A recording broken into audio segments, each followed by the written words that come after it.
Hello, everybody. Welcome to the Neurofucked podcast. I am your host, Haley Olivia, and then we have this other host right over here. What is your name? The other host, Jaxon Rosa, and we're so excited to have you today. It's season 2. Haley, are you excited as I am? I am, but I'm trying not to be as excited while we're filming. We're trying to tone down our excitement, and it's really hard. It's bursting from every seam. Yeah, I giggle so much. She's you a know giggler. how hard it was for Jaxon to edit, and I get to edit this season, so I'm not laughing as much. Yeah, we're making some changes around here. Okay, let's enjoy the episode.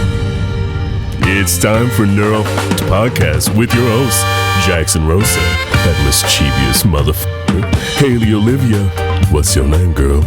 You on the spectrum? And Terrence. We've got autism, ADHD, OCD, all the D's. We got stories and artists from all walks of life. It's time to get fucked neurologically.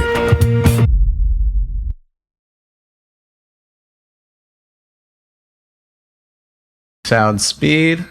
Can I get a what? Yeah, we Good don't. clap? Yeah. We got it. What's it? Beautiful. And we are rolling. Okay. Deep breaths, everyone. Deep breaths. Don't roast Haley. Don't roast Haley. Don't roast Haley. Don't roast anyone. Be a good person. That's easier said than done. Okay, yeah, I know. Oh, wait. One sec. Hey, everyone. Welcome to the Neurofucked podcast. Today is a very different day for us. I'm going to get out of my announcer voice, but today it's just us. It's the Neurofucked crew. 3. Yeah. Yay! We did it. We're here. Requested, so here we are. What were Just people the three of actually us. requesting? Let's get on that. Just to get to know us more. Oh, no. I feel like we have talked a little bit about us, but we haven't had an episode about us, so. So here we are. So Yeah. we're going to add some, like, sad violin music to some of these sections. Oh my right? goodness. We'll Yeah. add some, like, I don't know, whatever that's. World's smallest violin. Yeah, exactly. Exactly, Okay, like now I that. feel like I'm in the Tiny Tim. That's a Tiny Tim movie. Yep. You're Like the tiny. pizza. Can I have some more? And then I'm there's- Tiny Tim. And then there's Dobby. Where- Dobby's a free. Yeah, y'all have we've had our Dobby energy here in the past. We have a little bit of. Oh my can I have a goodness, sock? yes. Could I have a sock, please? Can I have a? I was gonna say Peter Piper. Harry Potter. Harry Potter, why are you so good to me? Oh. You guys asked for this. Now I'm in the middle of these two. Yeah. The physical embodiment, this helps me, this visualizes it.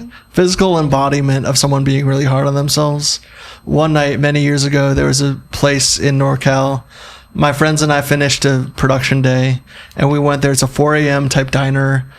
It's like it's like worse than Denny's. It's like a Denny's, but it's called Caro's or something. I Oh can't remember. my god! You know what that is? I used to go to Caro's We had a all Perkins. fucking time. Yeah, so Caro's was like open all night, and there was a woman there, and my friend ordered some like the pancakes or something, and she came back with like the wrong dish, and he said, "Oh, just so you know, like."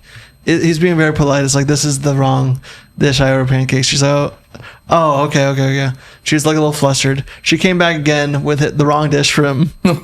And then we looked at this woman and she walked away. Granted, we were very understanding. It's 4 a.m. It's like 3 a.m. Yeah. She just goes, stupid. She did that in front of us. It's like, it's sad, but we turned it into our own internal joke of like, whenever we did something wrong, we'd just be like, stupid. Oh. Right? And it's not, because it's a sad moment for anyone, because sadness of that rubs off on the people around you. You're just like, no, it's okay. Like, you end up being a therapist for someone that's like, stupid. Yeah. So taking that, turning it into like an idea that you're just like, well, we turned that into a joke. Because when you can turn the emotions that way, it can kind of casualize the experience and make you like, it doesn't ignore your feelings. It just makes it less of a thing that you need to soak in. So you casualize it, stupid, and I never got that out of my head. Like that's what you're doing to yourself when you're literally hitting yourself in the head for no reason when no one really cared that much. Yeah. So anyway, fun fact. So for me, I was diagnosed with Asperger's when I was 7, now ASD. I had also been diagnosed with Tourette's when I was 7. My mom basically became my private investigator and was like, we need to figure this out because you're suffering with it. The tics were physical, so it was shoulder rolls, neck movements, all that. It was a rolling my neck around. I was like a little 8-year-old in a mosh pit. I was like everywhere. And I got a lot of comments on it in school, got a lot of like weirdness from it. I was taken out of class multiple times. I was sent to special you were ed. taken out of class by your teachers? Yeah, that too. They treated you like you were misbehaving? There was first off, there was an understanding that like they didn't know what it was until I had a diagnosis. So the teachers also kind of were like shocked or didn't know what to do at first. So you're kind of like the anomaly, because it would be one thing if it was just the autism, but it was the Tourette's. Right. That was the thing that actually showed itself to people. And there'd be kids that'd be like, Jaxon, you're gonna get arthritis. Jaxon, you're gonna like all these things that they've been, even at that age are like, oh, like you shouldn't do that. These small comments over time are more than small to you. And my mom, bless her heart, she gave me this book. I probably never read it. I was just not good at home. I was not good at doing anything that anyone wanted me to do. Yeah. I was very independent. I knew how to break out of locks in our home. I would go out running through the woods naked. I was an escape artist. Completely stark naked. Yes, exactly. I was an escape artist, and my mom had to become a dungeon parent because she literally had to put a lock on the outside of the door because I was young, and I'd not only break out of my room, but break out of the locked, short little toddler, break out of the locked house doors and gun it. So we lived near state park, huge tree, we lived in the wilderness. Yeah. So my mom's worst fear was Jackson's gonna run out into the woods one day and never come back. So you can't really fault her for that. In a certain perspective, it's like you locked your son in, but she had every reason. I was very hyper. Yeah. I was very crazed. And my first word was pace. But I had a speech impediment with S's, so it was space. And we'll get back to this because that's actually relevant to autism. I was telling, get the fuck away from me. Yeah. My first word was space. Stop touching me. Space, right? Because I had a sister that was very loving. My older sister would carry me around and like I was some doll. Yeah. Dress up, As one does. Yeah, as one does. She's 5 years older than me. Just going okay, it's my new brother, right? I imagine her bumping my head into things, yeah. I don't know, this, my sister Molly, she's awesome, but that was reality. She's like, oh, a new baby boy. So first word was space, but I said pace. That's kind of adorable. Yeah, and I think that from a young age, they were convinced I didn't like to be touched. I didn't like socks. I didn't like pants with seams in them. I didn't like, I would wear sweatpants. I didn't like, I was just super hypersensitive. Smell of coffee in the morning was just insane. These things would boil up to a boiling point where they put me into fits of rage. And so it would actually be a rage response. So as a little boy with a lot of energy, these inconsistencies and these problems and these uncomfortable moments would turn into rage. And so that happened up until a certain point, and I was brought to every specialist known under the sun in the Bay Area to figure out what's wrong with my boy type of thing, right? And I was, in fact... it was that was a little bit of a complex too. What's wrong? When you're told that there's, she's not telling me, but the world that in this situation is kind of telling you that there's something wrong with you. You need to be removed from the situation. At 10 years old, I had a horrible year. I had a septic knee infection and I was brought into surgery where it could have been amputated. Oh. It's from an infection maybe of the tooth, like, or something, that a tooth came out or something. Mm-hmm. But knee infection where it was the size of a melon. Oh. And they had to do it. Anyway, I had that surgery done. After I got that done, I had my Tourette's diagnosis. I was brought everywhere under the sun. It was a year taking Jaxon out of school and doing different things. Mm-hmm. And I was kind of miserable. And my mom took me to see a bunch of Australian Shepherd puppies for that Christmas. And I picked out an awesome dog named Gus. So she's really understood that I was having a crazy year. Yeah. And I remember viscerally telling my mom after a night of like rage, of like, you know, of the tics, of the Tourette's, of the stimulus of being completely overrun by that. I was like, I don't want to live, like, I'm so uncomfortable that I just want to kill myself.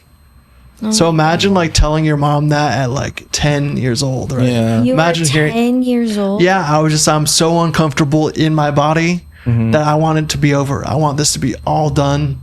It's so uncomfortable to be me right now. And it wasn't like being dramatic. It was this literal like explosion of muscle tension and issues and all that stuff combined with noises and sounds and dinner table antics and having a new stepfather in the situation, having all this change, but also having these really hypersensitive moments. You know, even my stepdad clearing his throat across the house, I'd be like it would just, my body would like, anything that happened would be like that. Like and something. My whole body would get like. It's kind of like, what's the word?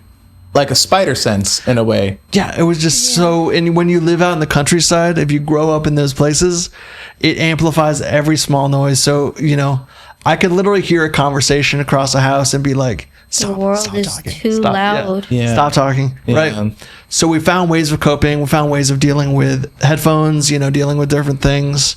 I'm dealing with at the dinner table. My mom put one of those little VHS like TVs far away across the house. Mm-hmm. And I would like, instead of eating at the table with them, I would eat way down there. And like, I would still hear them though. And I'd be like, every once in a while, I'd like hit the table. Mm-hmm. So my level of intensity with that stuff would turn to like potential self-harm or violence, meaning that the violence was in fact me hitting a table, punching, like hitting a wall, doing something to like escape, to have that energy escape in a way where I wasn't hurting anyone else. Right. So, or making it inconvenient for anyone, but it would make people very uncomfortable. So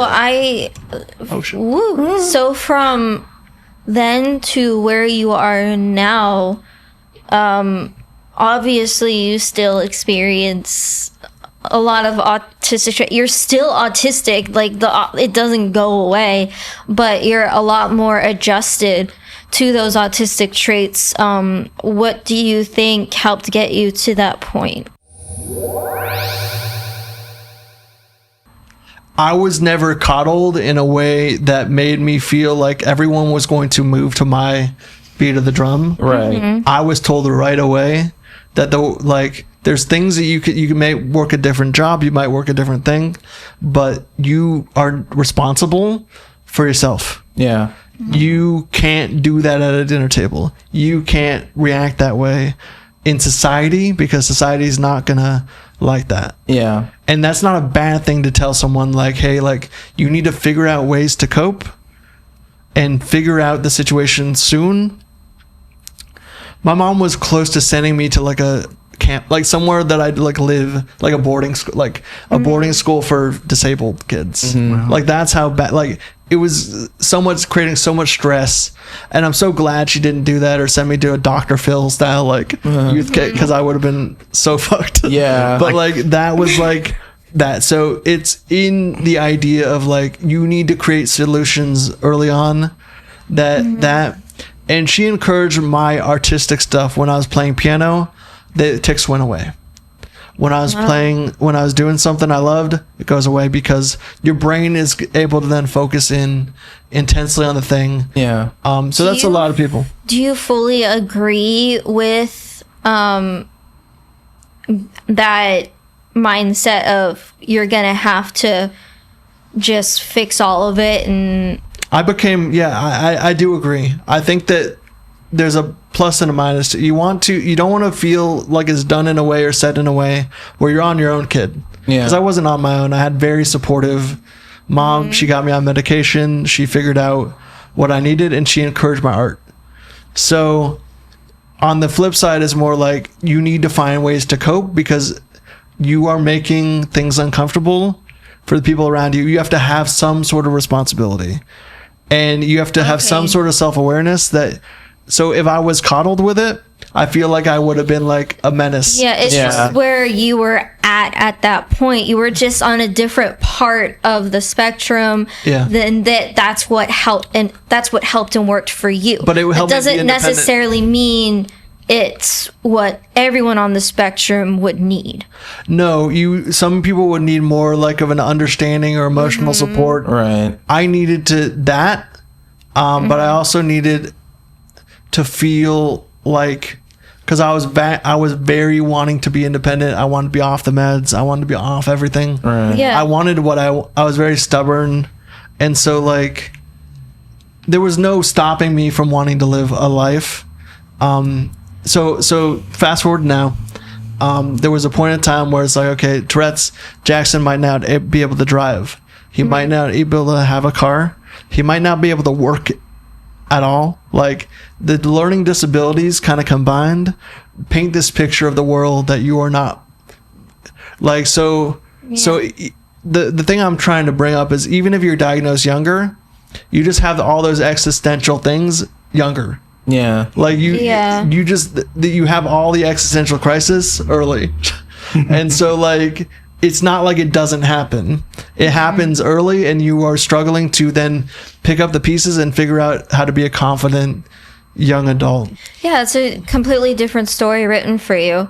But again, it comes with its own pros and cons versus the opposite. I think a lot of people focus on the time and when it's said to you. Yeah. But it really depends. It's really not something that it comes with realizations that can either help or hurt, right? Yeah. Like, because it's anyway, point is that I live a life now that's very independent, very functioning, very in line with organization and figured out what works for me. Right. Yeah. But you had to work a lot harder to get that.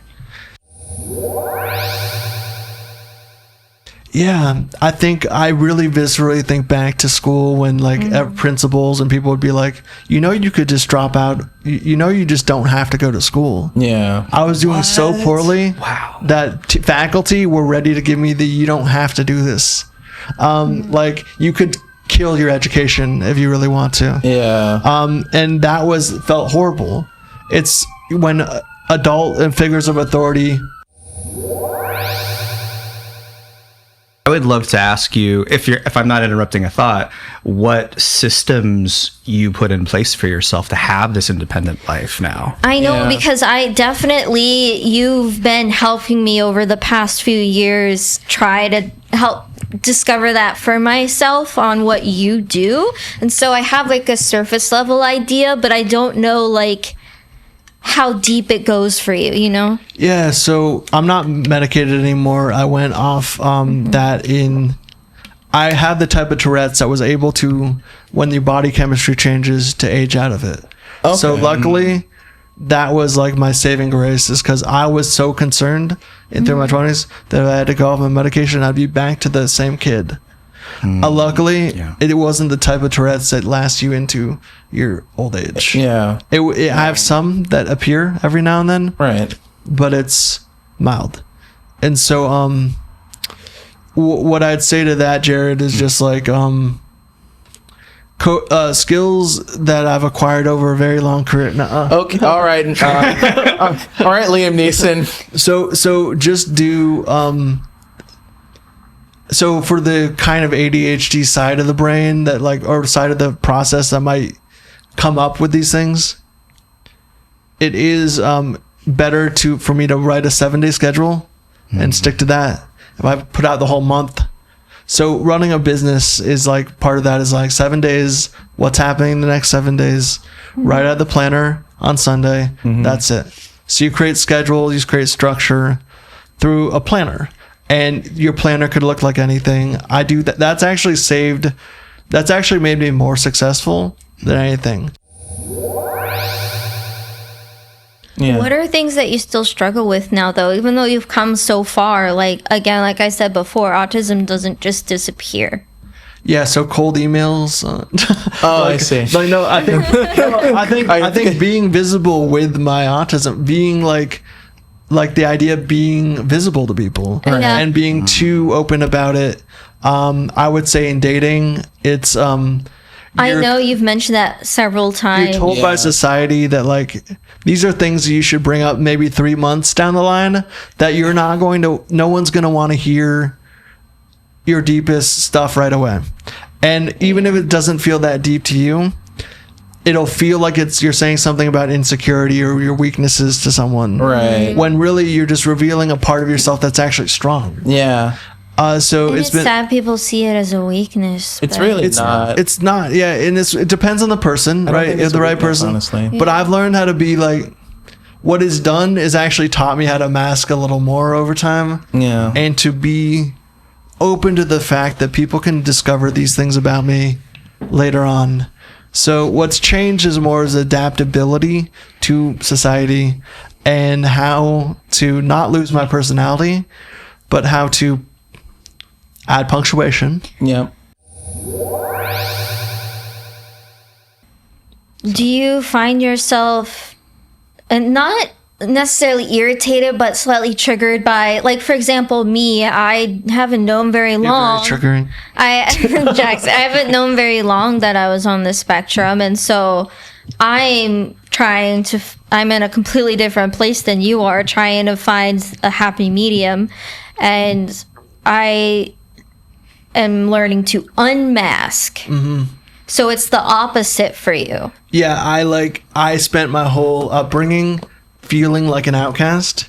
So there's a battle within me that wants to enjoy and express life the way that feels natural. Yeah. And then the part that wants to show up to a business meeting to make money and support my life. Right. Yeah. And those things could maybe come in conflict with each other. What feels natural to you? Feeling natural to me is when you're in a playful state of just complete like play. So And now- just being all encompassing, being Free. like being free and being Right. free to be impulsive and speak impulsively and just be open. Now the thing that is hard to understand is how to do that and be considerate. Yeah. And so over time, I've gotten better at reading and understanding when someone has checked out. Yeah. That's been the hardest thing to do, Yeah. right? So I don't know. That's one of those things. I think that just not having the self-doubt that I had before is a big thing. Removing the self-doubt has been the biggest encouraging thing of both my autism and running a business. Right. That's a masterclass coming up too, right? Yeah, I know. Yeah. And I know you should have a masterclass on that, but I know originally it took you a little bit to agree to do this podcast because you mentioned something along the lines of you didn't want to be known for being autistic, which makes complete sense. And then I was over here like, I'm ready to accept my full self. Here I am, world. I'm on the spectrum. What's up? And so for you, it was the complete please opposite. I was You're like, please be casual about it. Let's be casual. Let's dial it down. Yeah. And I feel like there was kind of a transition at a certain point for you doing this podcast. Like after the first season and after even in a few episodes of doing this podcast, I saw this change in you with talking about being autistic in a way. I realized- I don't know if you noticed it, but I definitely saw something switch. Yeah, the switch is that we got an incredible, like, even small community, but response to the first season, and I like me. I'm a very social person. I Yeah. think considerably. Yeah. I do burn out pretty quickly. Yeah. But I like to meet new people. I think And I it's- beat you on that one. and I it's- burn out faster than you You do. do, you do. Yeah, It's I'm more at a in the tank. flash level of speed. I'm more in the tank for sure, but like the point is that we've been meeting very interesting people, and it's like Yeah. almost like networking. It feels like pretty natural, and the people that have been meant to come on have come on. So yeah, I like the kind of. I synergy. noticed too when Miles said, when we were talking to Miles, watch Miles' episode, guys, because it's a really good one. It's a great time. About, his experiencing his seizures and things like that, and people bringing up, especially in the dating scene, oh, you have that. Oh, and so even though they're completely different things and experiences, of course, being on the spectrum, you're like, oh, everyone knows I'm on the spectrum now. Is that going to affect Cock block me. Yeah, exactly. Is that going to affect relationships and everything? And then over here, I'm on the part where I'm like, well, then this is me. Hi. Like, Yeah, but it's- you're also a woman. You can get it whenever you want. To be fair, well, true, but also like I get very attached, and so it's just something I shy away from now. No, of course. The point is that like the accepted, because I accepted it a while ago, so it didn't feel like that's was the difference. I kind of started to meet your level when I realized that that's not what the podcast is about for me. It's about it's about our guests. It's about like the revealing of these stories has been so interesting that I get to kind of disappear in their story. I get to like engulf their like I think experiences. that's also too something we clash on a little bit from when I originally brought this up is we have very similar goals, but also we have our own goals within this podcast, and they're different because our experiences are completely opposite. And so it's understandable that we have. Yeah. I was at first like, what's there left to explore? And you're like, there's everything to explore. I was like, what do you mean what's left to explore? yeah. I was going to say it's been a lot to absorb on my end.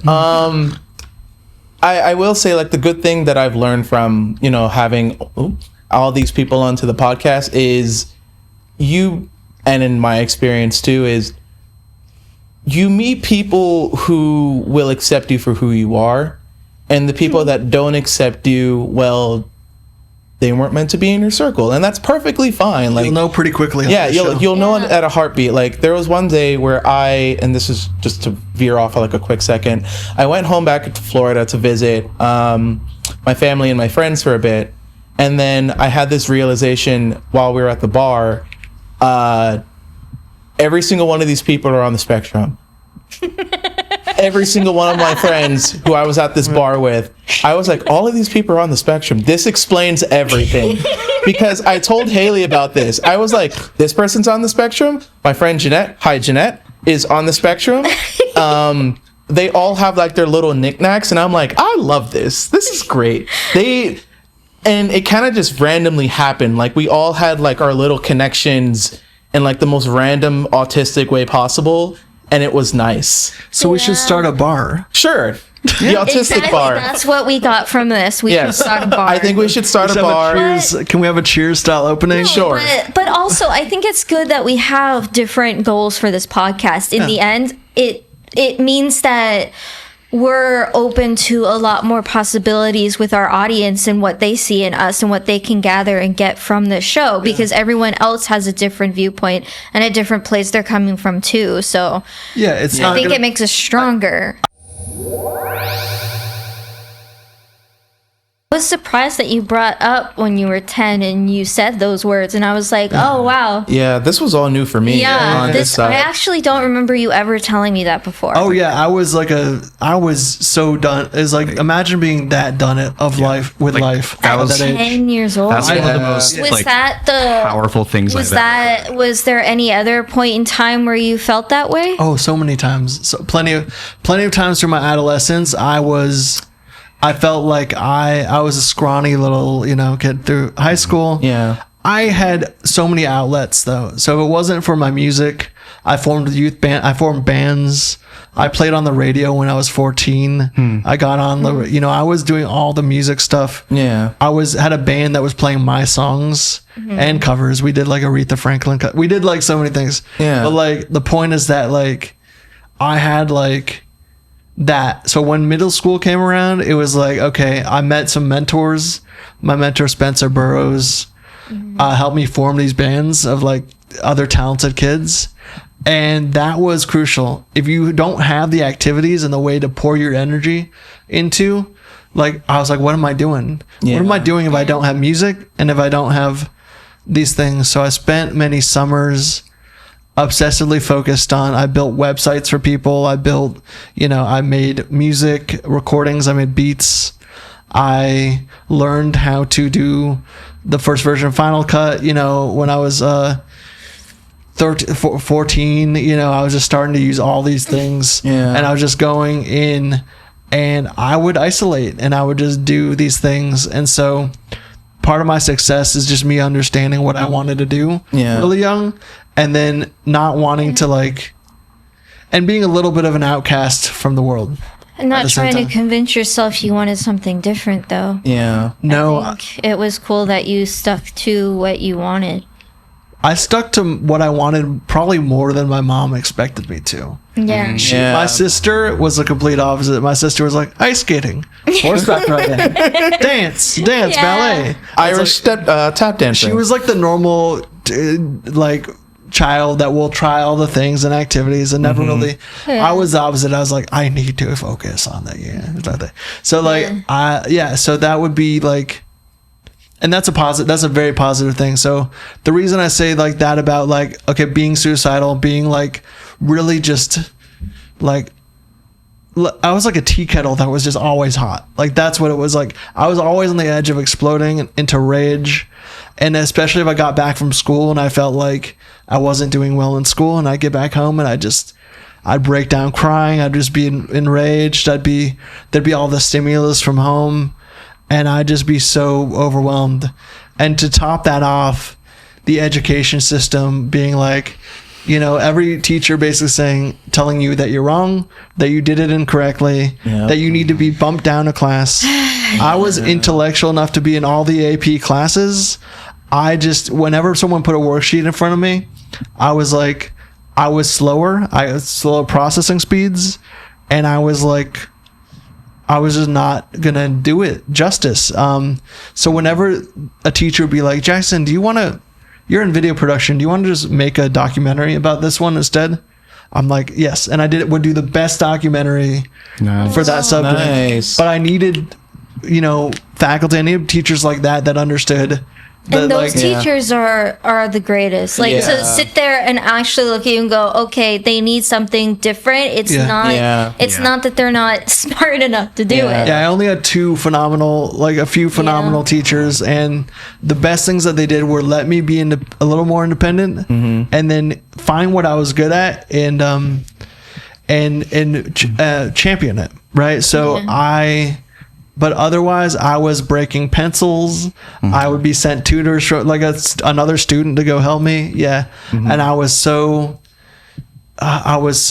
discouraged. I would stay home and I'd try to put things in front of the door so my mom couldn't take me to school. I was so ashamed of being a bad learner that I would want to actively play hooky, and I would be like, you have to fucking drag me out of here. I hate that place. I hate school. I hate it, Mom. I hate it.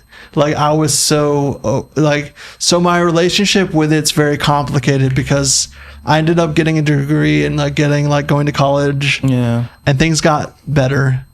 But there was always that nagging feeling of like, you will never be academic. You will never be perceived as intelligent or intellectual, and you won't be any of those things. So just give up. Everyone's telling you to give up. Why haven't you done it yet? It's funny, when I first met you too, and I know you already went through all of the ups and downs and the experiences and got to this point where you are. But I remember when I first met you, I was like, geez, he's like phenomenally intelligent. Like, that's one of the first things I thought about you. I was like this guy, like all the things that he's doing. And it never really even occurred to me that you were on the spectrum, because it just, being on the spectrum wasn't on my radar. And then I didn't even understand it until much later. So, like, that's just how I naturally saw you. When you go through that stuff, thank you, by the way, that's very sweet. Yeah. When you go through that stuff, you understand, you have a skewed image of yourself. So it takes a time to rebuild how you actually appear to people. Yeah. The world pretty much gaslights us into thinking that we are wrong. Yeah. And that we can't achieve things. Definitely felt Like, I just found out that way. I'm handsome like 2 years ago. Yeah, and have you seen yourself, Like, Jackson? no, but like, Boy. that's the thing, is like, autistic. Girl. We should start a page called "Autistic People Finding Out They're Hot." Yeah. but like, no, In the comments. Have you ever gotten the comment, you're too good looking to be autistic or whatever? no, because guys don't get compliments like that. But Yeah. Wait for I've my gotten that episode. before. I've gotten And I 3 was like, compliments. oh, why? Thank you. I've heard a lot more of just the general statement. I wouldn't have known unless you told me. Well, it's like, of course, because you don't know what it looks like. Yeah. But like, I wouldn't have. Basically, which makes me feel kind of bad, because it's like, maybe I just shouldn't have told you. If that was the case. To be fair, autism and being on the spectrum is not well portrayed in media, and so everyone kind of thinks it's like, oh, House, or they're like Sherlock Holmes, quote Or unquote. you're incapable of doing what they want you to do, and they should probably just let you go. Right. Yeah. Or they act so weird around you. Yeah. So learning that really young, there were so many moments I gave up on seeking accommodations Because they don't happen, though. A 'cause lot of the yeah. time, they don't. Either they don't happen, or like they happen in a way that's just the most half-assed thing in the world. Yeah. Yeah. And you're just like, oh, they just kind of like, they just did the thing. Yeah. Having the time like this, because like, Jackson, I had no idea you had this kind of experience. Like, this is really important. Yeah. Thank for you. each of Yeah, it us. is. This is very eye-opening. For Yeah. us. We don't, autistic folk don't get to go this deep. Oh yeah, I could have gone deeper. I could have gone like to the depths of the soul. I could have gone to the Mariana's Trench. Ah. Oh, bro, you read my mind. That's Yep, I crazy. knew you were gonna go there. Maybe at some point you'll feel comfortable doing that. Baby steps. Baby steps. I was gonna say, I look. wasn't real happy about it. He- But I think as far as you went, I think that was really brave. So. Yeah. I will tell anyone about that dark stuff if they want to hear it. Yeah. I'm also the type that doesn't want to completely burden or make anyone feel bad for me, because Yeah. I don't want that. I don't want anyone's pity. I don't want anyone, and I'm sure a lot of people would agree with that for themselves. Totally. Yeah. I just want people to understand that there is, with the Tourette's added to that equation, there was a pain and suffering component, like a deep, dark pain, suffering component that I don't know if a lot of people understand about these things, because they think of it as the surface level thing, when it is. It's actually, I really do understand though, when you're trying to get that across, is you really cannot fully help someone, and it's frustrating. You can't help them fully comprehend what you mean, that you don't really try to, because then it just sounds like you're trying to get attention or whatever it is, when you're just trying to simply get them to know what you mean. Yeah, the message, exactly. And the words you're saying don't really... Compute. Well, it's more so the words aren't strong enough. They're not powerful enough. Yeah. Yeah, and today I kind of gave Yeah. you the context for how Yeah. powerful I felt about it, and how like horrifying it was. So yeah, but then Yeah. again, success story, because I think you've got to. My last thing I'm going to say is, over time, if you have any of these things, they are character building experiences. They are things that you can take with you and actually turn them into good things, as opposed to just stewing in the fact that you have this thing. Right. So our thing is not to stew in the fact that this is a this or this. It's to like empower people, because you have control over your. There's a certain levers and certain levels of control, depending on where you're at, that you can start having in your life. Yeah. Whatever level that is, that's true. So I don't want anyone to ever feel like these things that you've done are the reason to further disable yourself or further succumb to a societal view of yourself. Right. Exactly. So just be you and be comfortable being you. And also, if you've had these experiences, to work on your self-doubt and to work on your ability to see your value in the world. Because you have a lot of it. Yeah. Value yourself. Value yourself more, not I want to say more than others, but value yourself to a point where you can be successful, you can make money. Yeah. I think we have a lot of people with potentially that we haven't delved into with kind of confidence issues because of how overbearing some of these feelings and like things can be.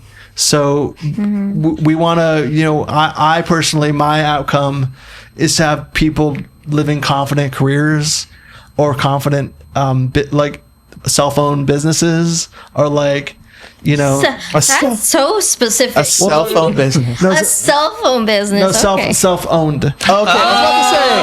I heard cell phone. You're No, talking to I'm not people saying who have people- auditory processing Yeah. disorders. There we go. All right, we're gonna create a new phone Both of us company. were like cell phone. I was very confused for a moment. I'm saying specifically a mall kiosk. Yeah, okay. Yeah. We're gonna bring back the Nokia flip phone, and it's gonna be able to survive That's the bombs. only job autistic people can have is in the mall. Yeah, okay. Right under. I've honestly felt like I don't fit in any job unless it's in film or Yeah. and the one that I fit absolutely most in or felt like actually worked for me was when I was in front of a camera acting. Yeah. Yeah, And I could go forever. So you should. Do You it. will go forever. Yeah, and ever and ever and ever. if someone casts me in something. You're gonna get cast one day. You This can also podcast will get you cast in something. Oh yeah, you can cast yourself. exactly. cast yourself in yeah, your film. you're doing a thing. You're Yeah. doing great. There's lots of people It's not here. a race. It's not a race. It's a marathon. A very It's a race to long- the Yeah. bottom. It's a quick race to the bottom. Yeah, exactly. We're gonna go to the Marianas Trench, and then somewhere we're gonna circle back to the Titanic. Exactly. Yes, yes.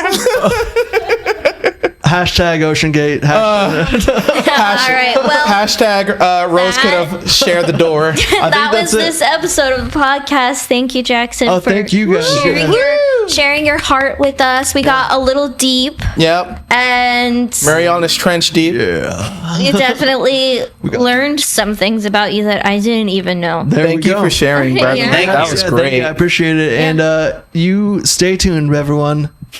We're going to reveal the deepest and darkest secrets about Haley and Terrence. Oh Stay tuned. boy. Okay. Hello, everybody. Thank you for joining us on this Neurofucked podcast. Thank you for coming back. If you're new, thank you.